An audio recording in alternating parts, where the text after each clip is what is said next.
Forgive me. Recording. All right. So, hi, my name's Jodi. I'm the Director of Marketing for the YMCA of Greater Omaha. I've been here for a little over 6 years now. So, been with the Y for a while, been a marketing professional for about 15 years. So, and I love everything brand. So hopefully you guys are in for a treat, but I'm a little rusty, so bear with me. Haven't done this for a while. All right, I am going to.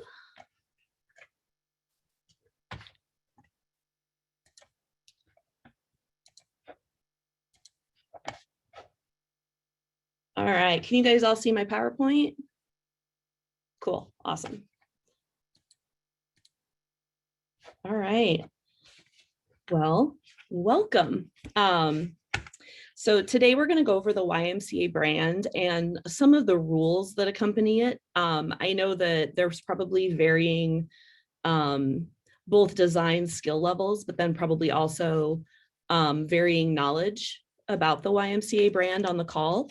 So we'll go over some pretty rudimentary stuff, but then we'll also kind of get a little detailed as well. And it should give you enough knowledge to be able to look up the YMCA brand, how to use it, where to get some of the materials that you can use that are actually really helpful. And then also a little bit about why a brand is important. So if anyone has any questions, please raise your digital hand or ask a question in the chat, and Ellie's going to pay attention to that. So yeah, feel free to interrupt if you have any questions. Or if I'm not being clear about something. So what I want everyone to know is everyone at your Y is a vital part of your brand. And it's important to know enough about it so that you can utilize it every day. Just a little bit about the history of the Y brand. I'm not gonna talk about the 1881 to 1897 because none of those are in use anymore. But the one smack in the middle, that's called the triangle with the black bar logo. They went literal on the description for that one. That one is actually still in use in other countries. So we don't use it anymore in the United States. But then in some overseas YMCAs, they still use that. And then in 1967, or in the 1960s, the bent black bar logo, say that 5 times fast, which is the one that's right here, was created by the YMCA of Metropolitan Chicago and adopted by the rest of the YMCAs in the United States in 1967. And that was actually used in the United States up until 2010, when our current brand logo was created. The bent bar logo is also used. You'll notice I don't know if anyone attended NATO last week in Tampa, but I believe both Canada and Mexico associations still use the red and black logo. All right. So when you define the word brand, a brand is a set of, I'm going to read this because otherwise I'll get it wrong. Brand is a set of intangible assets of a company, service, or product. It's the definition of an emotional relationship between customers and the business. The brand is a person's gut feeling about an organization, whether that could be good, that could be bad. So it could be either or. A brand can be represented visually, felt within a person-to-person connection, like with your frontline leaders at your welcome centers. Their interaction with our members and the community is part of our brand. And it's also in a communication piece. So every time you send an email, that's part of the brand. So the voice that you speak about the Y in is also really important. It's not all visual. We're mostly going to be talking about the visual stuff today. And then also, while we're going to be showing a lot of logos and information about the logo, I do want to emphasize that while the logo is a big, important part of a brand, brand is never just a logo. All right. So Who can name, I'm going to invite you guys to come off of mute. And who can name some organizations or companies that you feel have a strong brand, whether you feel positively or negatively about them, could go either way.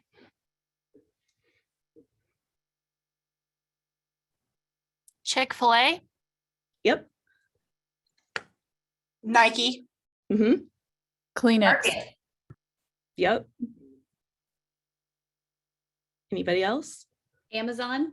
Mm-hmm. McDonald's. Mm-hmm. Awesome. Yep. And those are all ones that get said all of the time. These are probably the most common ones that people come up with. And a lot of them you'll notice, like I said, the brand is a big part, but it's not everything, or I'm sorry, the logo. You've got things like you've got Nike, where you immediately know it's Nike just because of the swoosh. The same with Apple and the same with Starbucks and all of these up here. You immediately know, even if there aren't any words included, what that brand is. All right. So there's it's called the ENSO World Value Index that measures how aware a consumer is of a brand's purpose. Does the brand's purpose align with what you care about? Is the brand's purpose something you would openly support? And is the brand's does the brand's purpose motivate you to purchase their product or service? So they typically will rank the top 200 brands in the world, both nonprofit and for-profit companies in the same list. So we're going to play a little bit of a game, and we're going to end on the WISE ranking, which is pretty exciting. So if you guys want to type into the chat, that will probably work the best on this. So ranking 1 being the most aware of the brand's purpose, up to 200. Where do you guys think Lyft falls?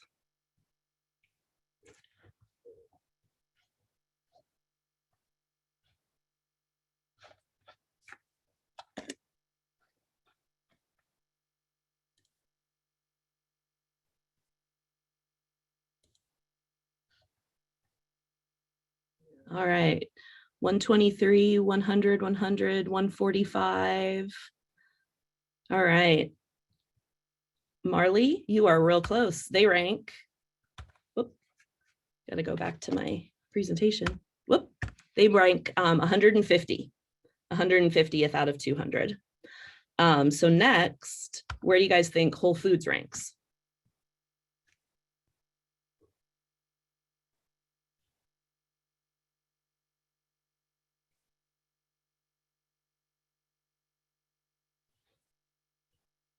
All right, Stephanie, you were really close. 48. So we're climbing higher. That's a hint. All right, next, where do you think we as the YMCA rank on this World Value Index?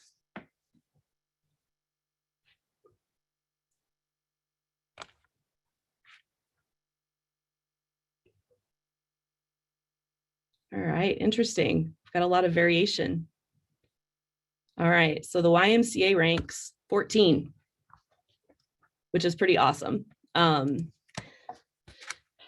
So we're essentially that puts us in the top 10% of brands in the world, according to consumers, which I think is pretty awesome. And it gives us a pretty high bar to live up to. So number 1 overall is St. Jude Children's Research Hospital. And the only company to make it into the top 10 is Amazon, which I found interesting. All right. So, so a little bit about the brand of the Y. So at the Y, people expect to be greeted with a welcoming voice when they come into the building. They expect our youth sports and swim lesson experiences to be caring, hopeful, and nurturing for kids. Our brand depends on all of us working together to present the Y as a unified organization. So we all need to be stewards to protect it. Our brand is a guide for how we think, act, and communicate. So everything we do impacts the brand of the YMCA. The foundation of the brand lies in how we communicate, the mission, vision, purpose, and values, and how we impart our personality and execute our areas of impact. Sometimes what all of those things means gets a little bit crossed. And I'm going to read something from YUSA has this handy dandy brand quick guide. That's the cover of it. And I'm going to direct you guys to where you can find that later. So this will help you in both the visual part of the brand, but then also as you communicate, say in emails or annual reports or letters to donors or anything like that. So the mission of the Y is why we exist. The vision is what the Y seeks to achieve in the future. Our purpose is what we stand for, how we're different, and why the community should engage with us. Its values are what guide us to do everything that we do. Our personality is how we show up across all experiences. And that's where you'll come in and see where we're welcoming, genuine, nurturing, hopeful, and determined. Those are the 5 values that YUSA has identified as our core values or personality. And then the areas of impact are what we do to strengthen communities every day. So as you guys know, as Y professionals, every program we do should fall into at least one of the categories of for youth development, for healthy living, or for social responsibility. So strong and consistent brand identity across your association ensures that the perception of the Y remains solid and true as our standing as a leading nonprofit organization that's dedicated to strengthening the community. So brand identity is what we're mostly going to talk about today, and that's the stuff that you can see. It's the colors that we use in our Ys and on our materials. It's the logos, it's pictures, it's graphics, it's your website, it's flyers and posters, t-shirts, and more. Anything you can see is part of our brand identity.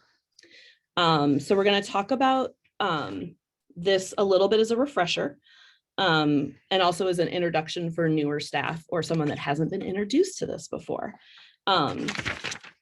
So the elements of our brand identity, and we'll go into detail on each one of these on the proper ways to use them. But the logo is number 1. Our areas of focus are number 2. Our color palette, which consists of 15 pretty vibrant colors, plus black, white, and gray. And then imagery, which includes both photography and illustrations. And we'll talk a little bit about what an illustration is versus clip art in a little while, because there's kind of a fine line and a taste level there. And then also our font is a big part of our brand. And then also our use of benefit statements, which should be included on most things, but not all things necessarily. And we'll talk about that in a little while. All right. So does anyone have any questions before I move forward a little more in depth with each of those brand elements? All right, I will move on. All right, so the logo. The only acceptable versions of our logo are what's up on the screen here. So the majority of the time you'll be using the full color version of the logo, which is, you'll see that there's a little variation in the shading, and that's why they're considered full color. And just a style note, the color version of the Y logo should only ever exist on a white background. It should never be placed on top of a photograph or on another color. And that includes on building signage, but that's something I'll tell you how to access building signage rules at the end. This version of the logo may only appear on a white background. There's also a 2-color version of each of the colored logos, and those can be used for example, if you're printing on a white t-shirt and you want to pay for a 2-color imprint, not a 4-color imprint, you would use those. I think I've used this version of the logo once in 6 years, so it's not something that gets used particularly often. There's also the white or reversed knockout version of the logo. That can be used on top of a photograph where there's enough contrast in the background, so a darker background, or it can be used on top of black, or it can be used on top of another solid color. So say you wanted your background to be blue, one of our YMCA blues, you would use the white logo on top of it. And then there's also a black version of the logo. If there's ever a flyer or a letter that you intend to print entirely in black and white, you would use the black version of the logo, not the color version, and then printing it in grayscale, because that would be inappropriate. Sound like a teacher. That would be inappropriate. So the black version of the logo can be used kind of like the white version of the logo. So say you have a photograph that's got a really light background where you want to put the photo, you would use the black instead of the white so that it shows up more. Any questions about logos? All right. There are, I call them the logo no-nos. So there's a whole list of things, and this is just the 5 that I see most common that you are not allowed to do with the Y logo. One is enclose the logo in a shape. It should never be plopped into a shape ever. There are exceptions to that rule. For example, if you make a button and put the Y logo, that's not necessarily considered enclosing it in a shape. It would be a shape inside of that would be a no-no. And then you should never alter the logo by putting a drop shadow or a colored stroke around it. As you can see, this one's got a drop shadow. The Y should also always be upright and never rotated. So no matter what, it should always be upright and flat. The color version of the logo should never go on a photograph or on top of another color. All right, and those are the most common ones that I see. But there's, in the brand guide that I'm going to direct you guys to at the end, there's a whole list of things you're not supposed to do with the Y, but this is the most common. All right. And then the Y logo also is supposed to have a certain amount of clear space around it. So nothing should ever be closer to the Y than the height of the H in the on all 4 sides. And that does not include the registration mark. So the space is measured from the edge of the logo. So the bigger your Y logo gets, the bigger the clear space will be needed around it. So it's always the height of the H, which is super easy to figure out. And then also the Y logo should never be smaller than 1/4 inch in size. So if there's ever a situation where you're printing something really small, it should never be smaller than that. Ellie, you were raising your hand. Yes, sorry, I just saw a chat question from Jennifer, who asked, in the logo packet, are PNG and JPEG full color or 2-color?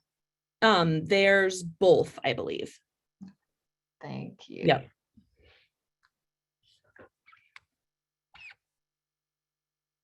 And then they also come in like EPS files and things like that as well. They've got a whole bunch of different versions. Let's see, Ariel and Stacy have their hand raised whenever you've got Sure. time. Yep, no problem. Let's go for it. If I was on the computer, and how would I know that the logo is smaller than 1/4 size? What's your best suggestion for figuring that out? I think if it's really hard to get the logo that small, first of all.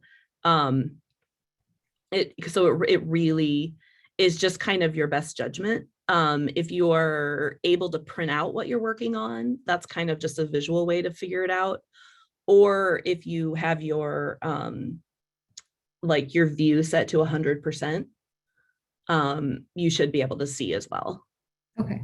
So, but yeah, I don't think I've ever gotten even close to 1/4 of an inch in size, because that's real small. And if I could add to that, Jody, I Yeah. think depending on the software that you're using when creating your document, if you have your rulers up, Yeah. and you click on your logo, the box around it, you should be able to have the size of that box pop up. That would give you your dimensions. So Yes. Thank you. That's a good hint. All right. Did we have another one, Ellie? Or okay. Yeah, I think we're good. Peggy just said, depending on the program, it will invert the logo if you go too small. So, Mhm. Oh. Okay. So the minimum space required around the logo also applies when you lock up the logo with our areas of development, or areas of focus, I should say. So this is the closest that the areas of focus can ever get to the Y logo. They can be further away as well. And then the size of the areas of focus is determined by the size of your logo. So the bottom of for youth development should line up with the bottom of the, and then the bottom of for social responsibility should line up with the bottom of the Y logo. So that's how you determine the size of the areas of focus. And then that same size applies when you use the areas of focus underneath the logo. First choice should always be this setup. But if there isn't room, it can also be on the other side of your document as well. And you'll see some examples of that here in a little bit. You should left align with the Y logo if you're going to put it underneath. All right, so moving on to our second element, it's color, which is my favorite thing to talk about. So depending on what color logo you pick, that's going to determine the color palette for what you're working on. So say you pick the orange and green Y logo, your main color in your design should be orange with in any of the 3 shades of orange with accents in the 3 shades of green. If there's ever a situation where you feel like there needs to be a 3rd color added, you're allowed to either go, 1 counterclockwise and add a little bit of red, or clockwise and add a little bit of blue. So you would never use the orange and green logo and add purple. So for that same example, if you were to use the purple red logo, you could work within these 6 colors. And if you felt like there needed to be an accent of another color, you could have some orange or some blue included in it as well. I don't do that very often just because I feel like if you're working within 6 colors plus black, white, and gray, that's plenty of color. We don't want to overwhelm people. And then the numbers that are included in here will determine the color that you're working with. I know that didn't make a lot of sense. So if you're working on, say, an email or a lot of times a website, you can use the hex code, which is the number that is preceded by the pound or the hashtag, depending on which generation you come from. And then also there's the CMYK designation. So a lot of times you can select your color by typing in those numbers into the appropriate box, and it'll give you the appropriate color. There's also RGB designations, which is red, green, blue. And then there's also a PMS color. If you're ever printing something, they might ask for that. They'll ask you what the PMS code is. So those are lots of different ways to get the correct color. Depending on what design program you work in, you can usually create like a bundle and then just upload it into each new document so that you can kind of have those preset for you. All right, does anyone have any color questions? Okay. All right, so imagery. There's a large bank of both photographs and illustrations available for your use on link. And then there are also, like here in Omaha, we subscribe to Getty, which is a stock photography and design service. So there's lots of different illustrations you can pick from. So there's never really a need to completely create those from scratch, unless that's something you enjoy doing. So the photographs that we use, you can use what's called a silhouetted photo, which has a white background so that you can use it on a white background and not have a border, which is kind of a bold look that I really like. You can also use full bleed photos or photos with a background. If you use those, we always want to round the corners on them, unless the photo goes edge to edge. Or you can place the photo in a shape as well.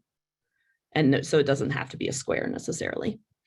And then we use what we call illustrations. And illustrations are a simple rendering of an object or an individual. So you can, as you can see here in the example, we've got fire, we've got marshmallows on a stick, we've got a cabin, a night sky.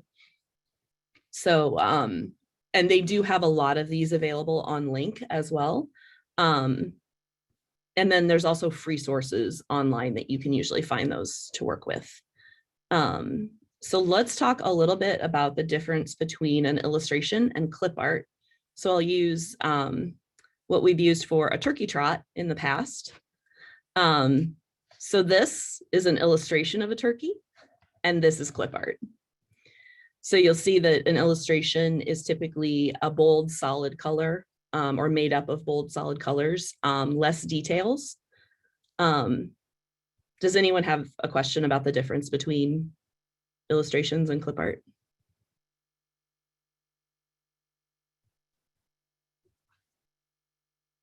Okay.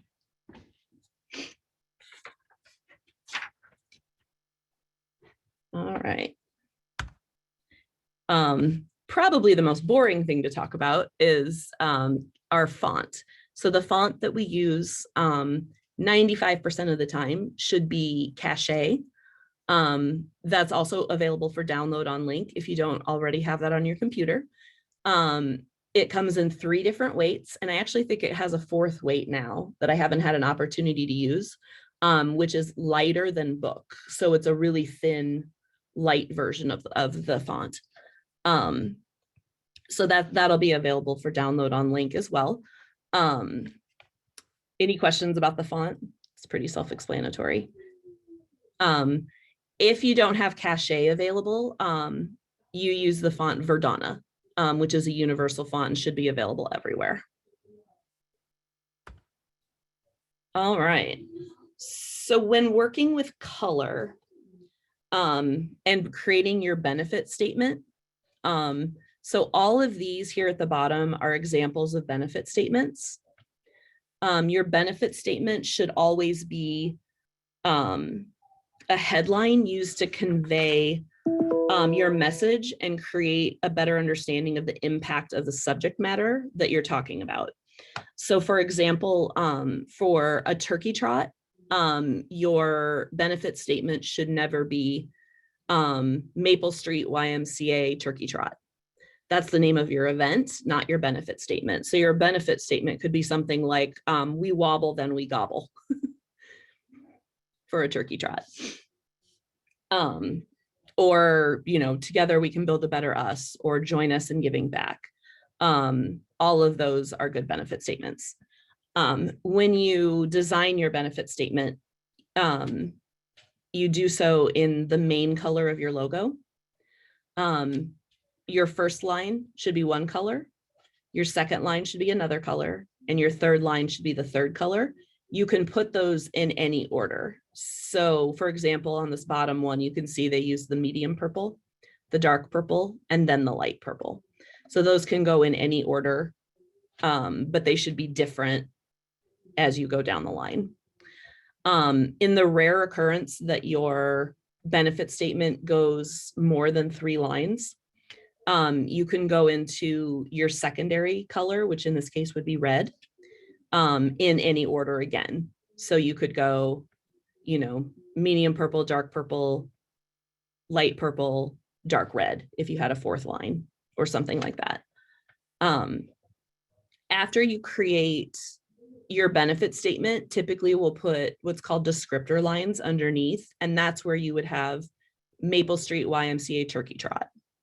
For a descriptor line, you pick one color from your secondary color and use that, even if your descriptor goes into two lines. Any questions about that? And I'll show you this in practice here in a bit. Okay. This is an element that YUSA is sort of piloting. It's not something we've completely taken on here in Omaha, and I don't think a lot of Ys have either. But you do have the option of using the tagline, the Y for a better us, in your materials, like as a footer at the bottom or something like that. I thought I'd put this in here because it'll be in the brand materials on link. But I think it's something that people have been pretty slow to adopt. Any questions about that? Okay. All right. And then just a little bit on, I know that associations will have different ways of writing things, but to stay within the brand, the name of your YMCA should never be listed as Anywhere Y. It should always be written out as Anywhere YMCA. And then after using its proper name, you can then refer to it as the Y. I know that a lot of people, when they're speaking, they'll say like Maple Street Y, or they'll say, you know, Twin Rivers Y. But when it's written or in any kind of a communication, it should always have the full YMCA attached to it. And then afterwards, you can refer to it later in the document as the Y. All right, so all of those brand elements added together equal brand architecture. And that's all of the elements mushed together to make a communication piece.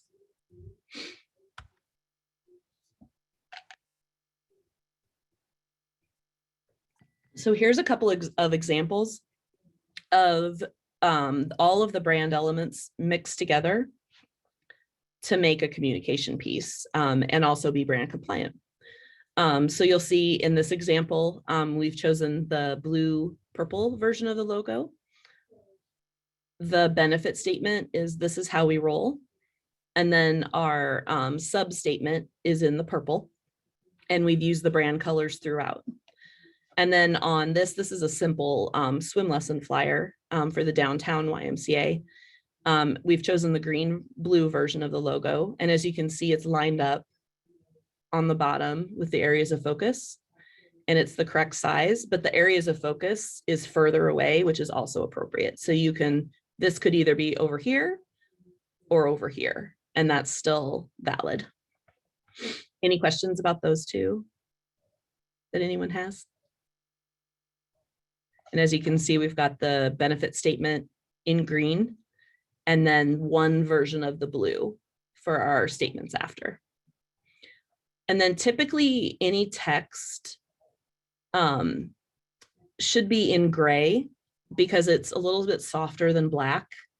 And we use a 75% gray is our official YMCA gray. Only because when you start using some of these pretty vibrant colors and then you have black text, it looks a little bit harsh. And it's also a little bit harsh. If this entire paragraph was in some shade of green, that would also feel a little strange as well. So we typically try to use color as a headline and then gray as your information. Then here's a couple other examples that are maybe a little less traditional, but still within brand guidelines. So on both of these, we've got a color in the background. So we're using the white version of our Y logo. On this one, we've done a white lettering since it's on top of a photograph for our benefit statement. It does have a small gray stroke behind it, which is a tiny bending of the rules that we can allow only because it wasn't readable because of the vibrancy of the photo. So then our title of the event is in your sub color in the orange green color scheme. And then over here, we've kind of taken the benefit statement and put it on a little bit of an angle. And then, which is allowed, but you'll see that the Y logo stayed parallel to your document. Any questions?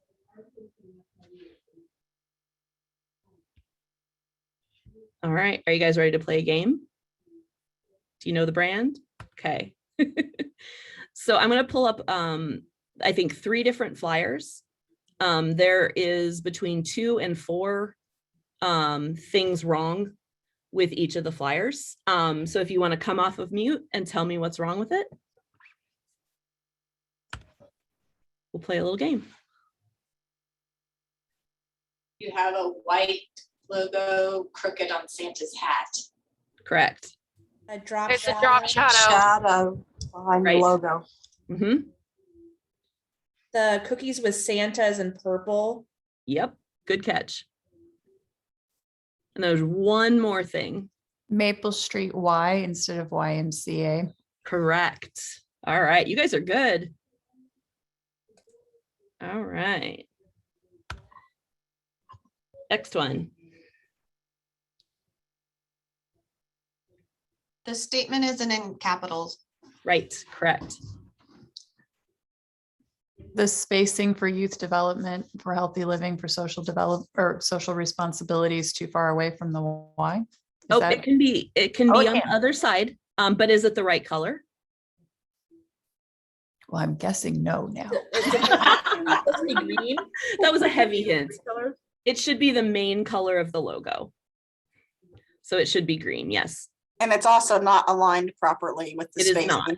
No. And it That's says a subtle one. armrest Y instead of YMCA. Correct. And then there is one more thing wrong with this one, which may be an Omaha thing. We don't ever put the cents on the cost of things. So we always just do 240. I don't know if everyone does that, but that's what we do here. So that's why that's in there. All right. And next one. Color logo tilted on a picture. Correct. Yeah. And if we were allowed to use the color, the areas of focus is the wrong color again. And then there's one more thing. Red. Correct. See, you guys are good. All right. So where to find all the resources? I'm going to assume that all of you have access to link. So if you go to the link homepage and click on the brand resource center, there's off of the homepage, it'll kick you to here. And this is where you can find the brand guidelines, where it'll give you that brand graphics quick guide that I pulled the cover up. And that's where all of the screenshots were taken from, so you can have a reference. There's also the full brand graphics guide, which goes way further into more detail about the brand than I did today. I kind of gave you the quick and dirty version of the brand. There's spacing rules and things like that that you can look into, but this is a good start for sure.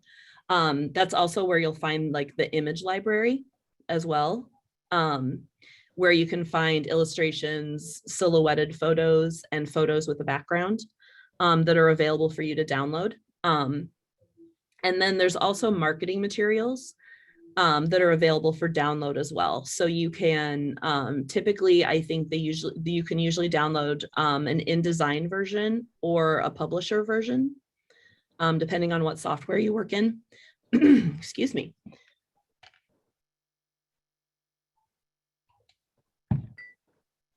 And then you can also typically download, if it's a ready to go piece that you don't need to customize, there's typically JPEGs and PDFs available as well. So does anyone have any questions about the brand resource guide. Jodi, if I could just add a couple of quick notes and Yeah. further into the materials on that brand resource guide, also gets into like, unless Jodi, if you're going to talk about this, let me know. But if your Y has like secondary logos, like a swim team or a gymnastics team, there's different rules that kind of apply to those. And they have samples and examples in that guide as well. And then also if you're doing partnerships, like if you're doing a flyer that's a collaboration between you and your hospital or whatnot, it talks about logo placement and things like that. So just as for additional resources in those brand guidelines, it goes into a lot more detail. Yes, thank you for mentioning that. I was not going to talk about that today just because I figured that was maybe a little too much, but yeah, there's definitely rules around working with a partner, depending on whether you're the main people in the event or if you're a sponsor for another event. You want to make sure that your event partner is using the Y logo appropriately. So if they're going to put it on a colored background, you want to give them the white or the black version, and also want to remind them of the clear space around the Y as well.